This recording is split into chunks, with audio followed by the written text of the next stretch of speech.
মজাদার একটি নাস্তা আইটেম। যেসব আপুরা জব করেন সকালবেলাতে ঘুম থেকে উঠতে একটু লেট হয়ে গেল, আর ছোট্ট সোনামণিদেরও স্কুলের সময় হয়ে গেল। ভাবছেন কি দিয়ে নাস্তা করবেন এবং বাবুসোনাকেও কি খাওয়াবেন। আপু, আর ভাববেন না তো, ঝটপট এই নাস্তাটি তৈরি করে নিন। খেতে হবে অনেক বেশি ইয়াম্মি, আর সময়টাও লাগবে খুব কম। চলুন দেখিয়ে দিচ্ছি কিভাবে এই নাস্তাটি তৈরি করতে হবে।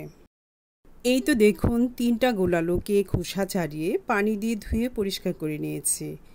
এবার একটা গ্রেটার দিয়ে আলু 3টাকে গ্রেট করে নিব। একদম মিহি করে গ্রেট করে নিব।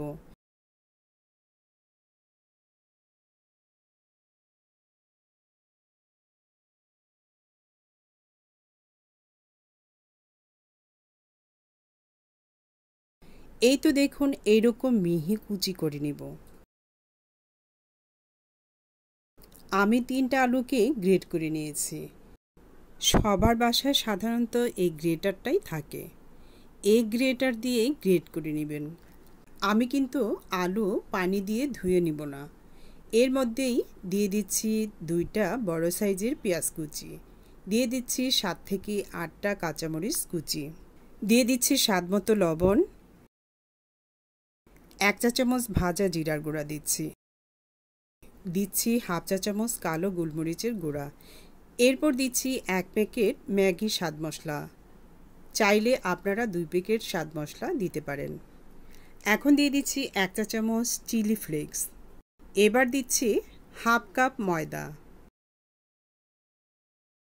এখন আমি 3টা ডিম ভেঙে দিয়ে দিচ্ছি। নর্মাল টেম্পারেচারে থাকা ডিমটা দিলে সবচাইতে ভালো হয়। এবার সব ইনগ্রিডিয়েন্টস ভালো করে মিশিয়ে নিব। খেয়াল রাখবেন একটুও পানি দেওয়া যাবে না।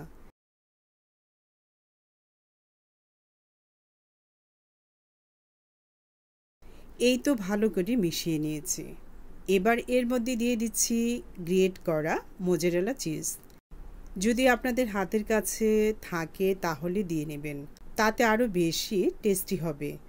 আর না থাকলে বাদ দিতে পারেন। দিয়ে দিচ্ছি হাফ চা চামচ অরিগেনো।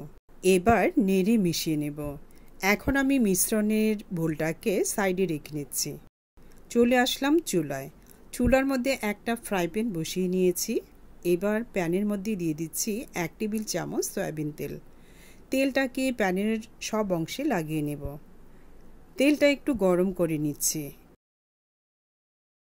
এবার মিশ্রণটাকে প্যানের মধ্যে দিয়ে দিচ্ছি।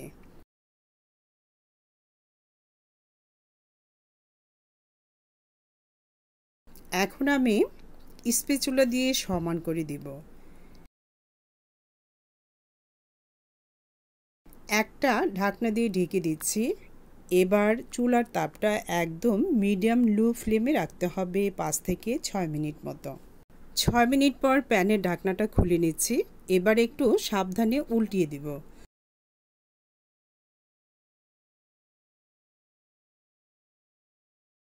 দেখতে পারছেন তো এই পাঁচটা কতটা সুন্দরভাবে কুক হয়েছে।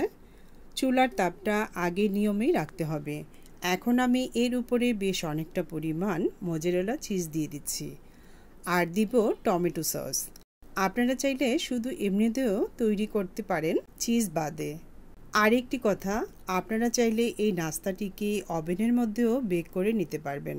একটা বেকিং ট্রের মধ্যে সামান্য তেল ব্রাশ করে নেবেন। মিশ্রণটাকে একই নিয়মে দিয়ে নেবেন। একই প্রসেস ফলো করে কেক বেক করার সময়টাকে দিয়ে বেক করে নিলেই হবে। আমার বাচ্চারা চাচ্ছিল আমি যাতে চিজ একটু বেশি পরিমাণে এটাতে দিই। তাদেরকে খুশি রাখতে একটু বেশি করেই দিয়ে দিলাম। এবার ঢাকনা দিয়ে ঢেকে রাখবো মিনিমাম 5 থেকে 6 মিনিট।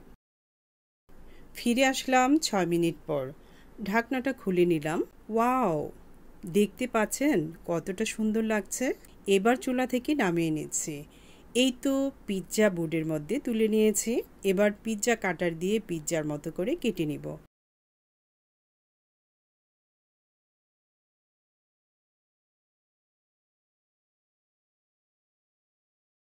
একটু তুলে দেখাচ্ছি, খুব গরম, তাই হাত দিয়ে ধরা যাচ্ছে না। আশা করছি রেসিপিটি আপনাদের কাছে ভালো লেগেছে। রেসিপিটি ভালো লেগে থাকলে লাইক, কমেন্ট, শেয়ার দিয়ে পাশে থাকবেন। আজ তাহলে বিদায় নিচ্ছি। আল্লাহ হাফেজ।